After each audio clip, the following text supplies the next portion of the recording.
오늘은 하나님의 약속과 율법에 대해서 우리가 말씀을 살펴봅니다.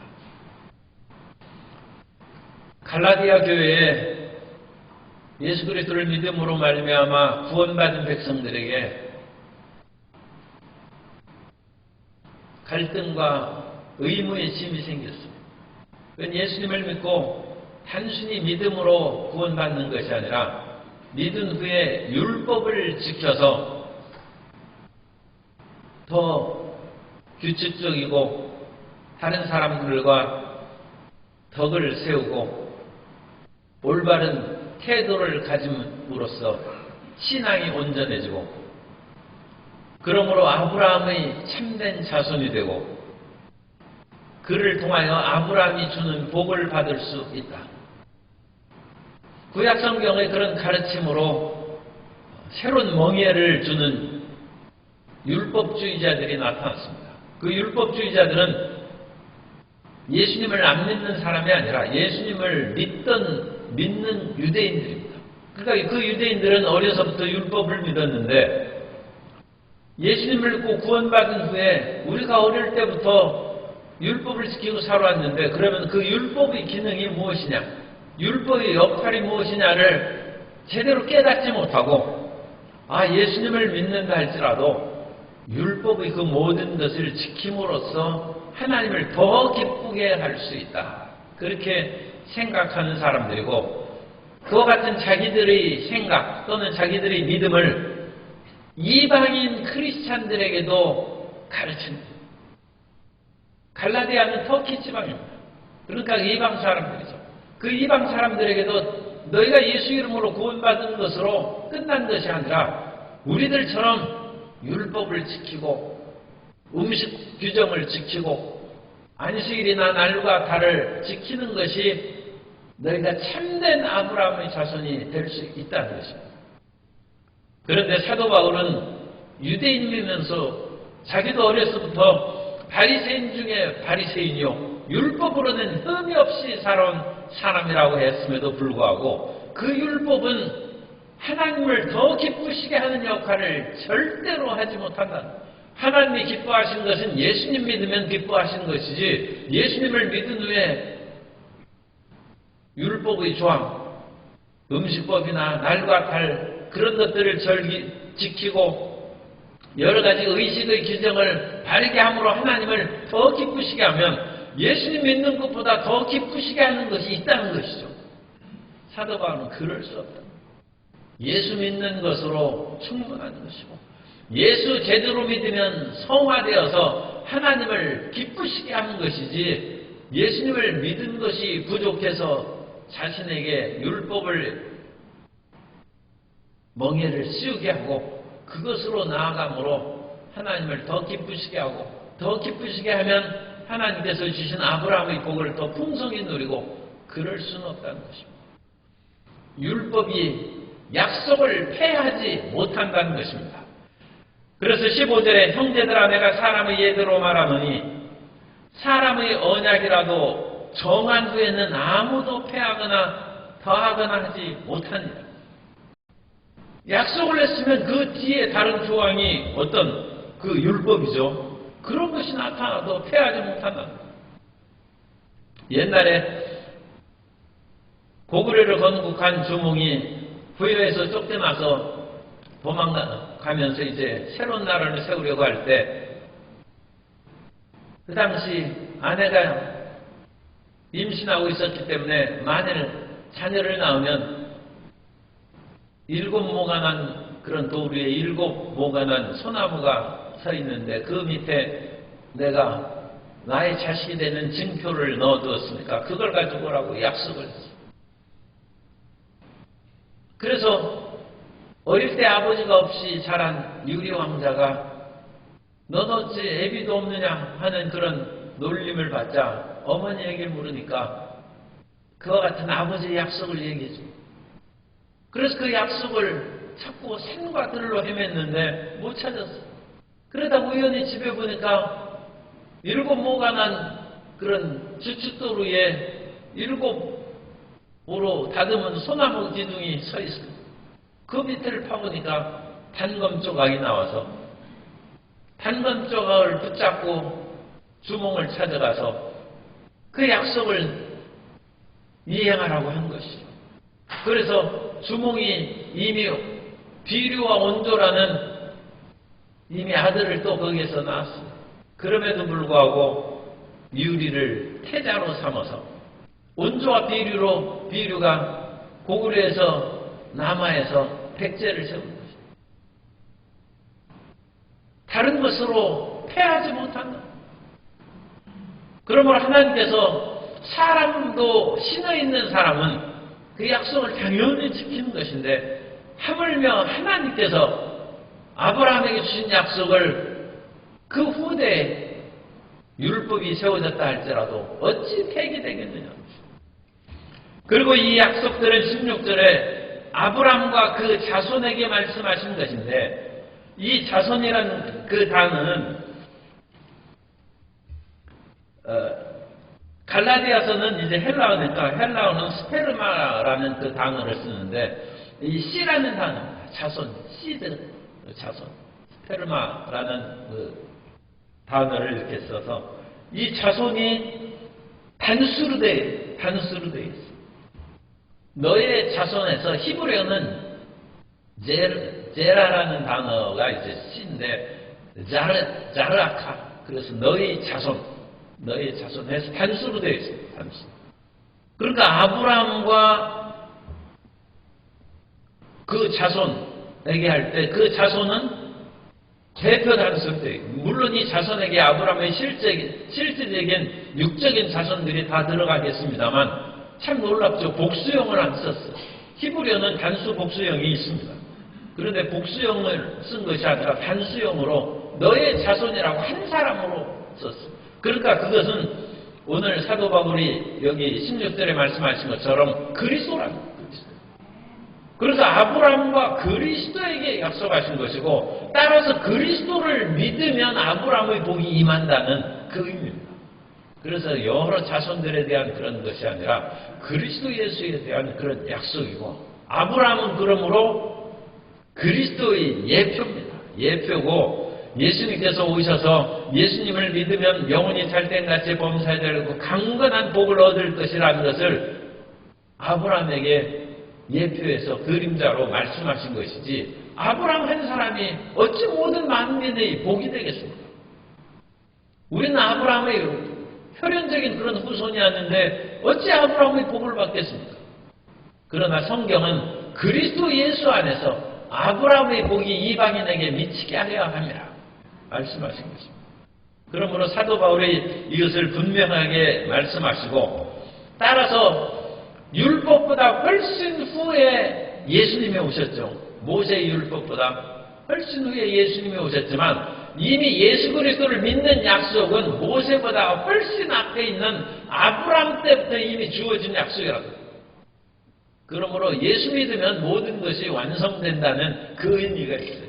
그 사람들은 아브라함과 모세 사이에는 적어도 이제 600년의 차이가 있어요. 그리고 모세로부터 예수님 오시기까지는 1400년의 차이가 있어요. 그래서 율법을 지켜온 사람들은 1400년 후에 오는 예수님보다는 율법이 더 오래된 것인가 더 유효한 것이 아니냐 그렇게 주장할 수 있는데 그렇지 않다는 거예요. 아브라함과 그 자손이 단수로 되어 있기 때문에 여기에서는 곧 예수님이 오시는 것을 하나님께서 말씀하신 것이고 따라서 예수 그리스도의 약속은 모세보다 600년 앞선 2000년 그러니까 주전 2000년에 이미 주어진 것이고 그 뒤에 600년 후에 있던 모세의 율법이 주어진 것이고 그 후에 1400년이 지나서 예수님께서 실제로 육신을 입고 이 땅에 오심으로 그 약속을 성취하고 완성한 것이다. 그런 것입니다. 이 연대에 대해서는 이제 제가 그냥 크게 말씀드린 것이고 이제 정확하게 하면 좀 복잡한 것이 있습니다. 그러므로 17절에 보면 내가 이것을 말하노니 하나님께서 미리 정하신 언약을 430년 후에 생긴 율법이 폐기하지. 그래서 아브라함의 약속이 430년이라고 여기 되어 있는데 이 430년은 야곱이 약속을 받은 족장시대의 마지막 약속의 그 상속자입니다. 아브라함의 약속을 이삭이 이어받고 이삭이 약속을 야곱이 이어받고 그 약속을 이어받은 야곱이 130세에 애굽으로 들어갔고 그 애굽으로 들어간 후에 430년 만에 애굽에서 나오는 거예요. 430년 만에 애굽에서 나와서 곧바로 시내산에 가서 율법을 받은 것입니다. 그러니까 뭐 정확하게 하면 뭐 몇 개월이 그런 차이가 있겠습니다만 430년이죠. 그러니까 야곱이 애굽에 들어가서 그때 약속을 가진 사람이 들어가서 430년 후에 시내산에서 율법을 받는 그 기간입니다. 그리고 아브라함이 처음 약속을 받았을 때는 야곱이 애굽에 들어간 때부터 215년 앞선 때입니다. 그래서 정확하게 얘기하면 645년 후에 생긴 율법입니다. 아브라함이 75세에 하나님의 약속을 받았고 75세에 215년이 지난 후에 야곱이 애굽으로 들어갔고 야곱이 들어간 후에 애굽에 들어간 430년 후에 애굽에서 나와서 시내산에서 율법을 받습니다. 그러니까 이 정확한 연대로는 이렇게 말씀드릴 수 있습니다만 어쨌든 약속의 땅에서 살다가 이제 애굽에 들어간 후에 나온 그것으로 430년을 얘기하고 그 후에 생긴 율법이 중요한 것은 폐기하지 못하고 그 약속을 헛되게 하지 못한다는 것입니다. 그래서 하나님께서 우리에게 주신 그 약속은 결코 율법이 더 우위에 있거나 또는 약속을 폐기하는 새로운 조항으로 율법을 주신 것이 아니라는 것입니다. 그러므로 우리는 약속만 믿으면 됩니다. 약속. 하나님께서 아브라함에게 주신 약속만 믿으면 되고 그 약속은 곧 예수 그리스도를 통하여 완성될 것을 하나님께서 미리 말씀하신 것이기 때문에 오늘날 우리는 예수 그리스도의 약속, 곧 복음만 믿으면 온전한 구원에 이른다는 것입니다. 복음을 믿고 또 율법을 지킬 필요가 없다는 것입니다. 그래서 사도 바울이 너희가 예수님을 믿었는데도 날과 달과 절기를 지키니 내가 너희에게 전한 것이 헛될까 두렵다. 예수님 믿었는데도 날짜 골라가면서 이사 갈 필요 없고 날짜 골라가면서 개업식 할 필요가 없습니다. 예수님을 믿고 그리스도 예수 안에서 예배드리고 예수 그리스도의 보혈을 의지하여 나아가면 사업의 문이 열릴 것이고 집의 이사가는 일이 형통하고 잘 될 것이고 모든 저주와 낭패가 떠나가게 된 줄 믿습니다. 예수 그리스도는 그러므로 율법의 완성이랍니다. 어떤 절기나 어떤 것의 형식에 절대로 얽매일 필요가 없는 것입니다. 그러면 율법을 뭐하러 주셨다는 것이죠? 19절. 그런즉 율법은 무엇이냐? 그러니까 하나님께서 이 언약으로 말미암아 모든 것이 이루어지는데 이 언약이 주어지는 완성되는 것은 아브라함에게 주어진 그때부터 예수님께서는 아브라함 주전 2000년 사람이라고 일단 생각하시고 예수님은 이제 서기 전후전 그러니까 2000년 기간입니다. 그래서 약속을 주신 후에 2000년 동안 사람들이 어찌 살아야 될지 모르는 거예요. 그러니까 사람이 다른 생활에서 자기 자신을 절제하고 예수님 그 하나님을 믿는 사람으로 표시를 하라고 아브라함에게 할례를 처음에 주셨고 할례를 주신 것으로 다른 민족과의 그런 구별을 한 거예요. 그 뒤에 모세를 통하여 할례의 규정보다 훨씬 복잡한 10계명을 주시고 더 나아가서 613가지 율법을 주심으로 범법하지 않도록 하신 거예요. 그래서 사람은 아담 이후로 죄를 짓기 마련인데 우리가 죄를 지으면 그 죄를 씻고 깨끗하게 해야 되지 않습니까? 죄를 안 짓는 것이 제일 좋죠. 그러나 죄를 안 짓는 것은 있을 수 없으니까 더 중요한 것이 있어요. 죄를 지으면 회개하라는 거예요. 내가 이 죄를 지었으니까 어찌할까 하면서 가슴만 치고 자기 자신을 그야말로 너 같은 인간이 어찌 살겠느냐 하면서 자책하고 그러지 말고 회개하라는 거예요. 그래서 그 회개하는 것이 짐승을 잡아 속죄제를 드리는 것입니다. 율법을 주신 것은 범법함을 인하여 회개의 길을 열어줍니다. 그러므로 짐승을 잡는 것이 우리에게 무슨 유익이 있겠습니까마는 하나님께서는 피를 흘린 그 생명을 통해서 마지막 하나님의 어린 양의 피가 우리를 속량할 것을 주님께서 이미 마련해 놓으시고 그 그림자로 양이나 염소의 피를 흘리면 우리를 용서하는 것입니다. 그러므로 율법을 주신 것은 속죄제, 속건제, 그리고 하나님하고 마음이 좀 편하지, 그럼 화목제를 드리라. 그래서 하나님하고 화목해야 돼. 자식은 부모와 친해야 자식이 복을 받죠. 부자 유친입니다. 부자 유친이 안 되면 가서 용서를 빌고 학교 공부를 잘하면 아버지 노여움에 풀리는 것이고, 아내에게 섭섭한 일 있으면 장미꽃 한 송이라도 사다 드려서 그게 화목제를 하는 거나 마찬가지예요. 화목하라. 범법함을 인하여 율법을 주신 것이고, 또한 율법의 중요한 기능은 자만하지 말라는 것입니다. 너희가 10계명도 제대로 못 지킬 뿐만 아니라 613가지 율법을 다 지키지 못하지 않습니까? 그러므로 하나님 앞에 겸손하라. 율법을 주신 것을 통하여 자기 자신의 연약함과 무능을 깨달으라는 것입니다. 죄를 자각하라는 것입니다. 율법이 없으면 범법한 것도 없다고 성경에 말씀한 것은, 율법의 조항이 없으면 내가 무슨 죄가 있기에 그 말을 하기 마련이에요. 그러나 이 세상에는 수많은 법이 있으니까 그 법률 조항을 갖다 대면 우리가 범죄했구나, 그걸 아는 것처럼 성경에 있는 율법이 있으므로 하나님께서는 이것을 미워하시는 이와 같은 잘못된 일들을 내가 많이 행했구나. 성경을 읽으면 안다는 것입니다. 율법책을 읽으면 안다는 것입니다. 그래서 율법을 통하여 죄를 깨닫는 거예요. 그래서 성경을 많이 읽어야 돼요. 그래서 자기 자를 깨달아야 돼요. 그리고 죄를 깨달으면 어떡합니까?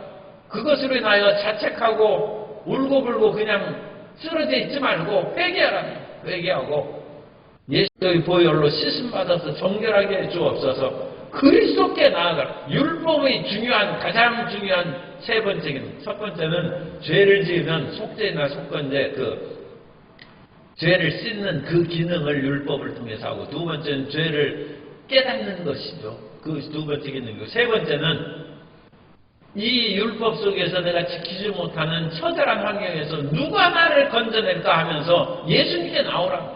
그 율법의 중요한 기능은 예수님께 인도하는 몽학선생이라고 이전 성경에 번역했죠. 몽학선생은 요즘 성경으로는 초등교사라고 번역했어요.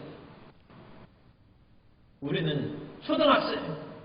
그래서 율법을 통하여 이 초등교사가 우리를 인도합니다. 어디로 인도합니까? 예수님께로 인도합니다.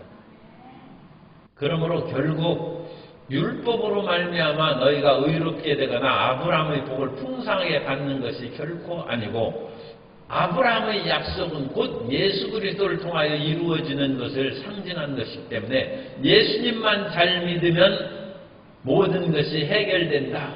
그러므로 갈라디아 교인들의 그 같은 갈등과 의심을 해결해 준 것입니다. 20절에 보면 이 중보자는, 율법은 한 중보자 모세입니다. 모세의 손으로 베푸신 것인데, 그래서 모세를 통하여 베푸신 것인데, 약속하신 자손이 오실, 아까 읽은 단수 자손입니다. 예수님이 오시기까지 있을 것이라. 예수님까지 오실 것이다. 그래서 율법은 예수님이 오시기까지만 있을 것이고, 21절에 보는 것처럼 율법이 하나님의 약속들과 반대되는 것이냐? 결코 그럴 수 없다. 약속들과 반대되는 것이 아니라 이 율법은 아까 말씀드린 것처럼 몽학선생으로 예수님께 인도하는 선한 기능을 한 것이다. 그러므로 율법이 우리에게 선하다는 것입니다. 왜 율법이 선합니까? 다시 말씀드려서 우리가 죄 지었을 때 속죄제를 드림으로써 죄사함을 받으니까 선한 것이고, 우리 죄를 깨닫게 해주시니까 선한 것이고, 결국 이 할 수 없는 인간이 어찌 살고 할 때 천국에 의지 없어서 손 들고 예수님께 나아갑니다 하고 예수님께 인도하여 주니까 율법이 선하다는 거죠. 그래서 이 10계명을 많이 읽어야 돼요. 그래서 그걸 지키는 것도 좋지만 그것보다는 그것을 통하여 예수께 더 가까이 나아가라는 거죠. 613가지 율법을 읽으면서 예수님께 더 가까이 나아가는 것이에요. 그러면 예수님을 믿으면 우리가 성령의 인도함을 받아서 율법을 지킴으로 결국 율법이 완성되는 것이고 율법은 그리스도 예수 안에서 폐지된 것이고 완성되어 끝나는 것이라는 것입니다. 그래서 율법으로 끊임없이 우리를 깨끗하게 하는 거예요. 인도에 어떤 그 이야기가 있어요. 인도에서도 여러 가지 경전을 읽고 그러는데 그 아들이 그 손자가 할아버지한테 할아버지 내가 이 경전 읽어도 제대로 지키지도 못하고 자꾸 잊어버리니까 이거 뭐 나 안 할래요 그랬더니 그 할아버지가 숯 굽는 할아버지예요. 그래가지고 옆에 숯 담근 바구니가 있는데 그 숯을 꺼내더니 이 바구니에 물을 떠오라고 했어요. 그러니까 그 손자가 샘에 가서 물을 떠오는데 그 바구니는 대나무 바구니니까 물이 거의 다 막혔어요. 물이 다 쏟아져서 가져오니까 물이 하나도 없어. 물이 다 샜네. 다시 가서 떠오느라 하니까 그 손자가 또 갔어요. 그런데 또 물이 다 새서 없어졌어. 할아버지가 또 가라. 그래서 서너 번을 하는데 손자가 아니 이거 가지고 물이 떠겠느냐고 다 새나간다. 얘야 그 바구니가 어떻게 변했는지 한번 보라. 그러니까 그 바구니가 숯 바구니니까 새카만 바구니였는데 물을 그렇게 길어서 떠오는 성에 계속 그것이 씻어져서 바구니가 하얗게 깨끗하게 변했어요. 경전을 읽고 율법을 지키는 것은 너의 까만 바구니가 깨끗이 씻겠다. 그 말씀이 너에게 담기지 않는다 할지라도 너무 낙심할 까닭이 없다. 내 마음이 씻기고 영혼이 씻겨서 하얀 바구니가 된다는 것입니다. 하나님 말씀을 끊임없이 읽고 우리가 정화되면 그것이 하나님께 더 가까이 가고 하나님의 뜻대로 행하는 길이 됨을 믿습니다. 오늘 우리가 예수 그리스도를 믿음으로 모든 것은 완성된 것입니다. 다른 것은 없습니다. 그리스도 예수의 다른 구원받을 이름을 주신 것이 없다는 것은 다른 거짓 선지자 그런 것들 말할 것도 없거니와 율법이나 그 어떤 새로운 법률 또는 이단이 얘기하는 새로운 경전의 어떤 것도 결코 필요하지 않습니다. 오직 예수 그리스도로 말미암아 우리는 구원받고 그리스도 예수의 우리에게 베푸시는 풍성한 은혜를 받아 누리게 될 줄로 믿습니다. 그 믿음 가운데 굳건히 서서 전진하여 새로운 하반기 2022년을 승리 가운데 전진하는 우리 모든 성도님 되시기를 예수님 이름으로 축원합니다.